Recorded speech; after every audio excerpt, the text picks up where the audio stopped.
Brought to you by Agilus Diagnostics.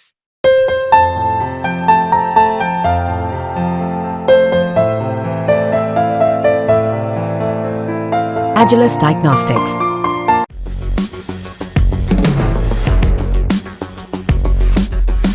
सरकार की तमाम कोशिशों के बावजूद खाद्य वस्तुओं की खुदरा महंगाई दर कंट्रोल में नहीं आ रही है।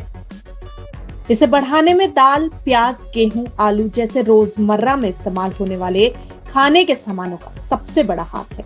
रिटेल महंगाई दर घटकर 5.5% पर आने के बावजूद खाद्य वस्तुओं की खुदरा महंगाई दर 8.69% के उच्च स्तर पर है।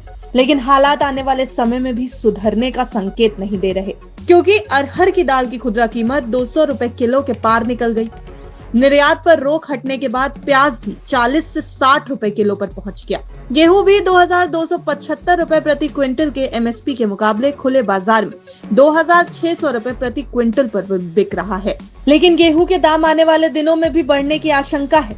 दरअसल गेहूं की कमजोर खरीदारी की वजह से सेंट्रल पूल में गेहूं का स्टॉक 299 लाख टन, जो पिछले साल जून में 313 लाख टन था, जिससे आने वाले महीनों में गेहूं के दाम बढ़ सकते हैं। रबी की नई फसल के बावजूद मई में गेहूं समेत सभी अनाज की खुदरा कीमत में 8.69% की बढ़ोतरी हुई थी।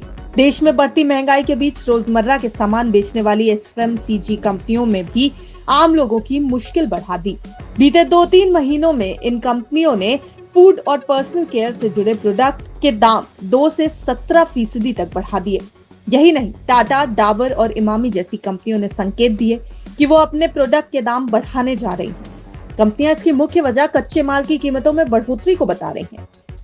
कंपनी ने साबुन, बॉडी वॉश के दाम 2 से 9%, हेयर ऑयल के 8 से 11% और चुनिंदा फूड आइटम्स के 3 से 17% तक बढ़ा दिए। आईसीआईसीआई सिक्योरिटीज ने एक नोट में लिखा कि कंपनियां 2024-25 में औसतन कीमत से 1 से 3% तक दाम बढ़ा सकती हैं। वहीं नुवामा इंस्टीट्यूशनल इक्विटीज का मानना है कि एफएमसीजी प्रोडक्ट्स की कीमतों के दाम फिर बढ़ सकते हैं।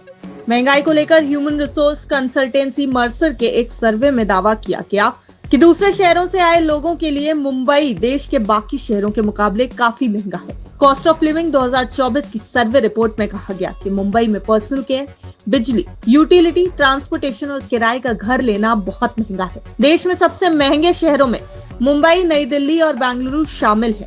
ग्लोबल लेवल पर कॉस्ट ऑफ लिविंग सर्वे में टॉप 5 शहरों की रैंकिंग में कोई बदलाव नहीं है। इनमें हांगकांग पहले नंबर पर है। उसके बाद Singapore, Zurich, Geneva, Basel, Bern, New York city, London, Nassau और लॉस एंजलिस शामिल है।